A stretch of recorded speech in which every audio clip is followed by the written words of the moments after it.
হরে কৃষ্ণ বন্ধুরা, রিয়াজ ব্লগ চ্যানেলের সকল ভক্তবৃন্দকে জানাই সুস্বাগতম। আজকের ভিডিওটি শুরু করছি কিছু ভক্তিমূলক প্রশ্ন ও তার উত্তর দিয়ে। আশা করি আজকের ভিডিওটি পেয়ে আপনারা খুবই উপকৃত হবেন। তাই সকল ভক্তবৃন্দের কাছে আমার একটাই অনুরোধ রইল, ভিডিওটি যদি ভালো লেগে থাকে তাহলে অবশ্যই চ্যানেলটি সাবস্ক্রাইব করে দেবেন। একটু সাথে ও পাশে অবশ্যই থাকবেন। এবার আসা যাক প্রথম প্রশ্নে। ভগবানের সান্নিধ্য লাভের উপায় কি? আসুন জেনে নেওয়া যাক। পরমেশ্বর ভগবান শ্রীকৃষ্ণের উক্তি শ্রীমদ্ ভাগবত গীতায় ভগবত সান্নিধ্য লাভের উপায় সম্বন্ধে বলা হয়েছে, যে ব্যক্তি কৃষ্ণ ভাবনায় তার মনকে নিযুক্ত করে, শ্রীকৃষ্ণের প্রতি ভক্তি নিবেদন করে, তার পূজা অর্চনা করে, তাকে একনিষ্ঠ শ্রদ্ধা নিবেদন করে, সেই জীব ভক্তি বলে তাকে অবশ্যই প্রাপ্ত হবে। কৃষ্ণ ভক্ত কৃষ্ণ লোকে উন্নীত হতে পারবে। এবার আসা যাক দ্বিতীয় প্রশ্নে। জীবনের মানে কি? জেনে নেওয়া যাক। যিনি জীবনী শক্তির উৎস, সেই পরমেশ্বর শ্রীকৃষ্ণের সেবার উদ্দেশ্যে জীবনযাপন করাটাই জীবনের আসল মানে। এবার আসা যাক তৃতীয় প্রশ্নে। ভগবানের সেবা করে বিনিময়ে কতটা আনন্দ পান? অফুরন্ত। এবং কিভাবে দুঃখ নিবারণ সম্ভব হয়? শ্রীকৃষ্ণ সেবা প্রীতি বিনা এই দুঃখময় সংসারে দুঃখ নিবারণ সম্ভব নয়।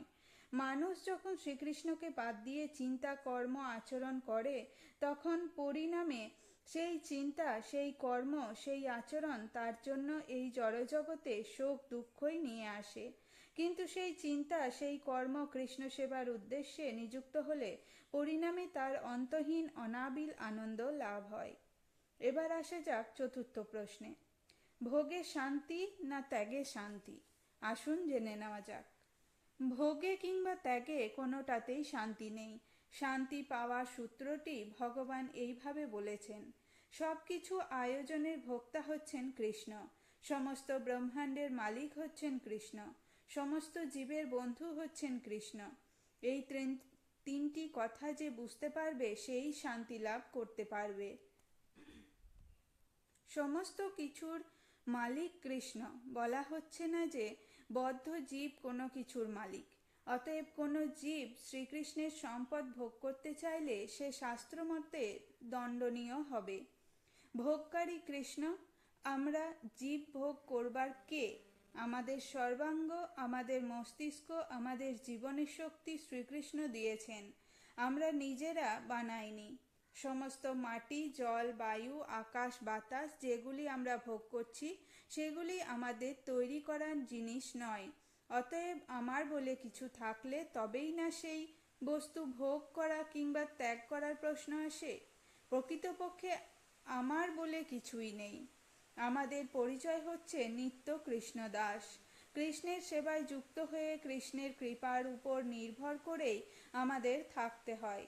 আপনার মনে হয় যে জানা নেই, শ্রীলরূপ গোস্বামী নির্দেশ দিয়েছেন যে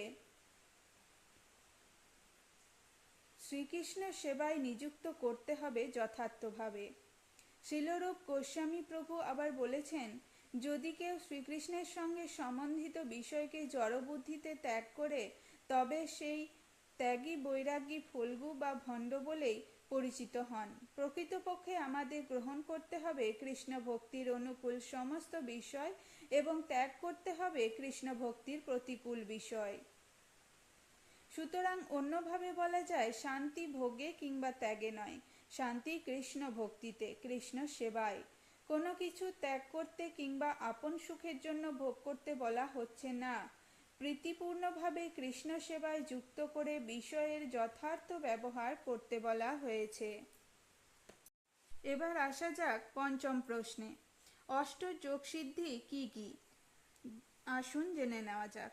1 নাম্বার অনিমা। এই সিদ্ধির প্রভাবে স্বেচ্ছায় যোগী অত্যন্ত ক্ষুদ্র রূপ ধারণ করতে পারে। 2 নাম্বার লঘিমা। এই সিদ্ধির প্রভাবে যোগী ইচ্ছা করলে অত্যন্ত হালকা হয়ে যেতে পারে, ফলে জলের উপর হেঁটে চলা কিংবা আকাশে ভেসে বেড়াতে পারে। 3 নাম্বার মহিমা। এই সিদ্ধির প্রভাবে যোগী ইচ্ছা করলে বিশাল রূপ ধারণ করতে পারে। 4 নাম্বার প্রাপ্তি। এই সিদ্ধির প্রভাবে যোগী ইচ্ছা করলে বহু দূরের কোনো বস্তুকে হাত বাড়িয়ে স্পর্শ করতে পারে। হাত বাড়িয়ে হাজার হাজার মাইল দূরে অবস্থিত কোনো বৃক্ষ থেকে ফল পেড়ে আনতে পারে। 5 নাম্বার ঈশিতা। এই যোগ সিদ্ধির প্রভাবে কেবল ইচ্ছার দ্বারাই একটি সম্পূর্ণ গ্রহ সৃষ্টি কিংবা ধ্বংস করা যায়। বশিতা। এই সিদ্ধির প্রভাবে যে কোনো মানুষকে বশীভূত করা যায়। 7 নাম্বার প্রকাম্য। এই যোগসিদ্ধির প্রভাবে যে কোনো জড়বাসনা পূর্ণ করা যায়।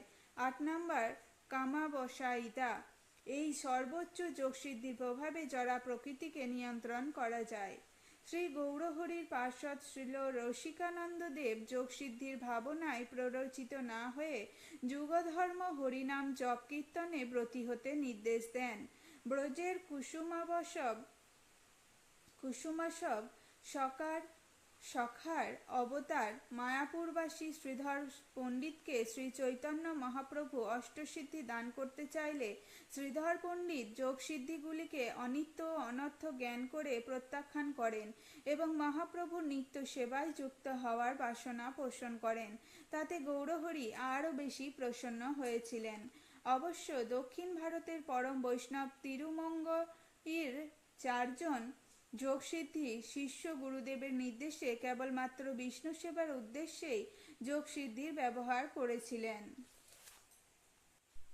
আজ এই পর্যন্তই। ভালো লাগলে অবশ্যই চ্যানেলটি সাবস্ক্রাইব করে দেবেন। রাধে রাধে।